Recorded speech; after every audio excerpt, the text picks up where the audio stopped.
we have entered one of the most emotionally charged seasons of the year. Every emotion imaginable will be felt, and will be felt 10 times more than normal, I believe, in this time of year. And this week, I've gone through several of them. Probably a full gamut. I've seen joy, I've seen happiness, I've seen frustration, I've seen aggravation, I've seen sadness, depression, I've seen, you'll also see anger. Anger around Christmas? There you go! Do people get angry with people on Christmas? Yes. You'll have people have anxieties, and then there's family and friends and shopping. And I tell you this, I am partially, I believe I suffer from a mild agoraphobia.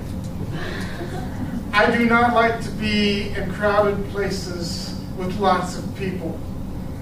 It drives me crazy. And so when days like, big holidays like Black Friday rolls around, I like to stay home and lock myself in my room or watch TV, or NCIS is fine, if they have a marathon going on, which they usually do. I will do this instead of leaving. I don't need anything. I don't need the deals. I don't need the specials. So we are decorating the church this week, or we have decorated the church this week, and we didn't have enough stuff. So me and Pastor Kiefer and his family, we decided to go shopping on Black Friday, thinking that 2 o'clock in the afternoon would be a good day. And what were you thinking, dude? Oh, it gets better. It gets better. Oh boy. We decided to go to the Christmas store. I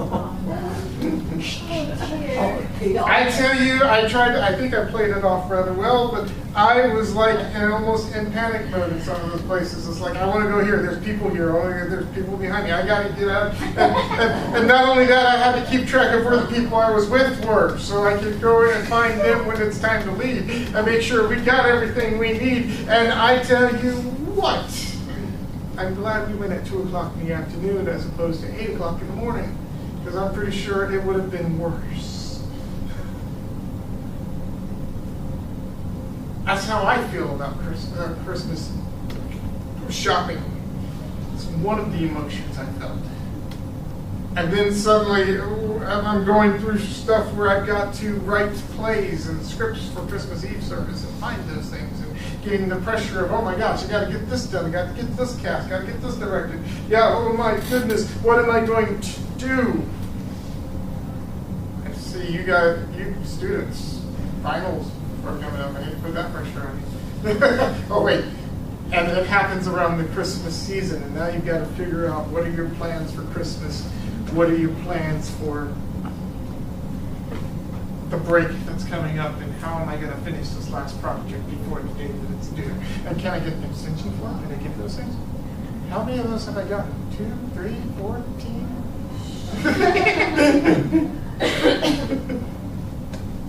That's the season we've entered.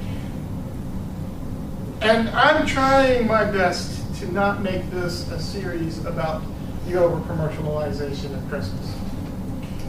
I mean, I'm going to, yes, Christmas has been over-commercialized to the point of they started putting Christmas decorations and stuff, Santa Claus next to Count Dracula, and Halloween displays. It's October, beginning of October. Come on, people, please. Give me time to catch up to Christmas. I'm not ready to start the Christmas season yet. I want to get to Halloween first, and then I got to go figure out Thanksgiving, and then I'll really think about Christmas. But here we are, and all that is true. Although I did feel better about them over-commercializing all holidays when I saw the Hanukkah hot cocoa mug and gift set. And I'm like, okay, that at least they're not just aiming at Christians anymore. They're going whatever they can make money out of.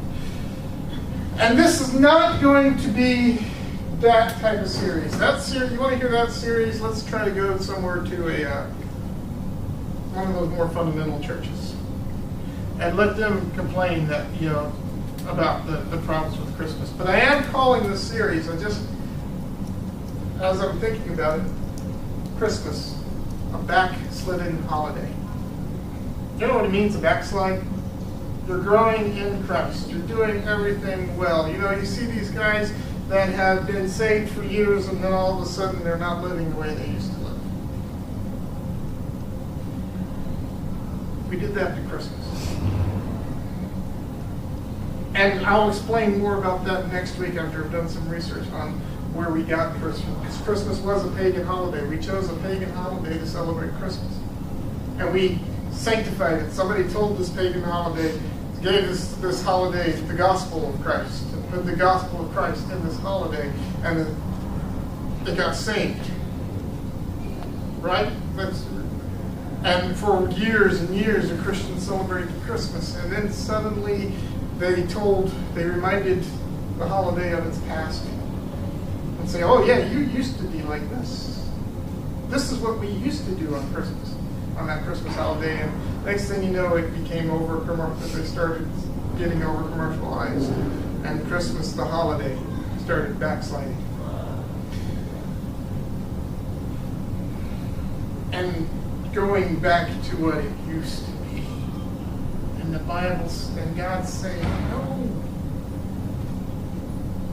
We Christians need to say, no, we need to get back to what it is.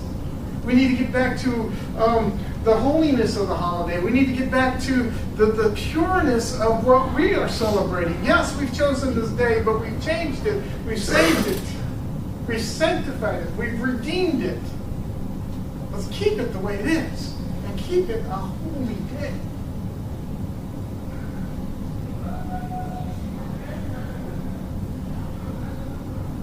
I think that's the end of my rant part of this sermon. Or maybe not. But how do we do that? How do we get back to the holiness of Christmas?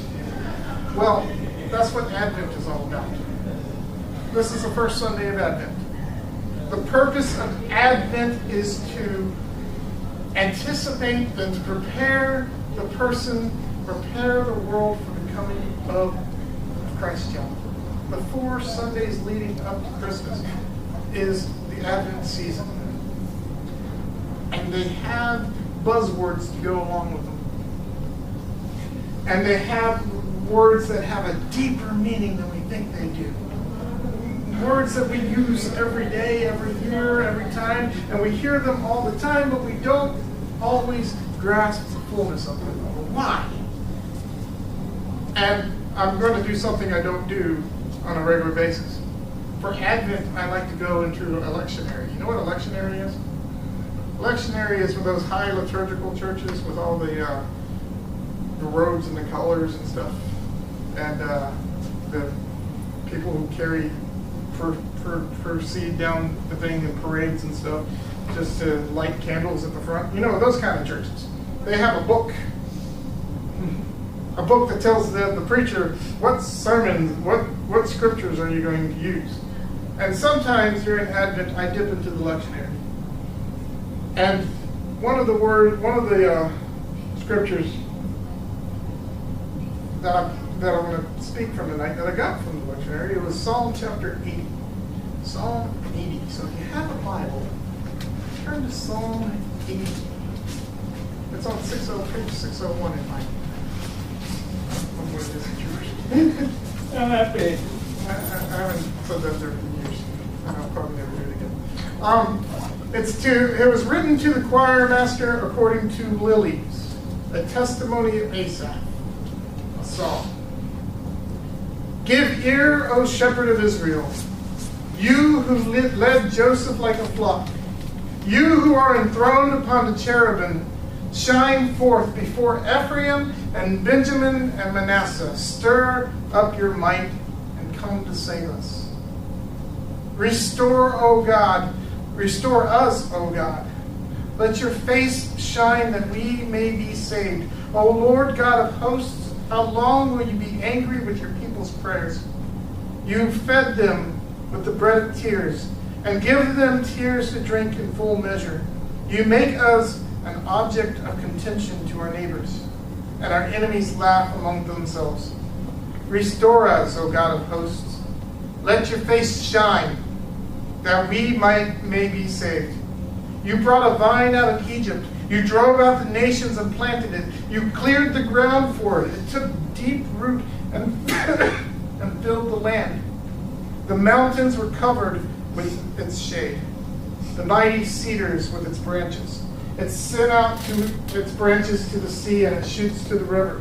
And when you have broken down, and why then have you broken down its walls, so that all who pass along may pluck the way will pluck its fruit? The boar from the forest ravages it, and all that move in the field feed on it. Turn again, O God of hosts. Look down from heaven and see. Have regard for this vine, the stock that your right hand planted, and for the son whom you made strong for yourselves. They have burned it with fire. They have cut it down. They have burned it with fire. They have cut it down. May they perish at the rebuke of your face. But let your hand be on the man of your right hand, the Son of Man, whom you made strong for yourself. Then we shall not turn back from you. Give us life, and we will call upon your name. Restore us, O Lord God of hosts. Let your face shine, that we may be saved.